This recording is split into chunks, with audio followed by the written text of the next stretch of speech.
Bouna Sarr, 31 ans, 13 sélections, ou ce lion abandonné. Incontournable en équipe nationale depuis qu'il a décidé de jouer pour le Sénégal en octobre 2021, le latéral droit du Bayern Munich était perdu de vue depuis pratiquement un an en raison d'une opération à un genou. Et même s'il est désormais apte, il n'arrive pas à obtenir la moindre minute en club, où la concurrence est très féroce cette saison. Suffisamment de bonnes raisons pour qu'Aliou Cissé le laisse à quai ? En tout cas, ce qui est certain, c'est que l'ancien joueur de l'Olympique de Marseille ne figure pas dans la liste des 24 joueurs convoqués en marge de la double confrontation face au Mozambique en qualification pour la 2023 $canadiens. Certes, un choix de la part du sélectionneur qui peut paraître incohérent pour certains, au regard des précédents.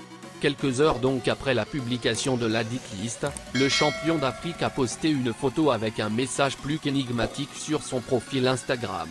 Un chef de meute n'abandonne jamais une bête blessée, leçon de vie, a-t-il tout simplement écrit, accompagnant son message avec un picto en lion. Difficile tout de même de s'assurer du lien de ce post avec l'absence de Bouna dans la liste d'Aliou.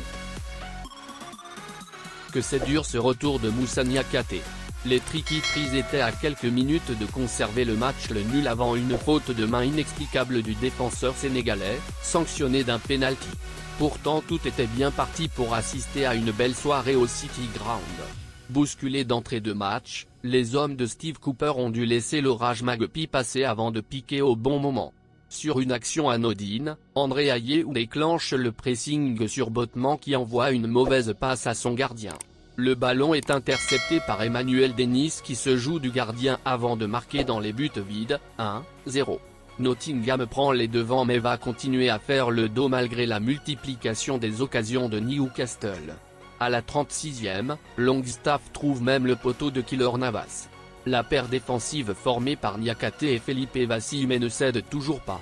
Du moins pas encore puisque quelques instants avant la pause, la défense est complètement pris à défaut. Joe Willock déborde et centre pour Alexander Isak qui bat le portier costaricain et égalise, 45+3. En seconde période, Newcastle continue de pousser pour mettre le but du chaos mais voit ses nombreuses tentatives échouer. Dans le temps additionnel, Moussa Niakhaté met sa main en opposition dans la surface suite à un centre des Magpies, l'arbitre n'hésite pas et désigne le point de pénalty. Alexander Isak ne se fait pas prier pour signer son doublé et offrir la victoire aux siens, 1-2.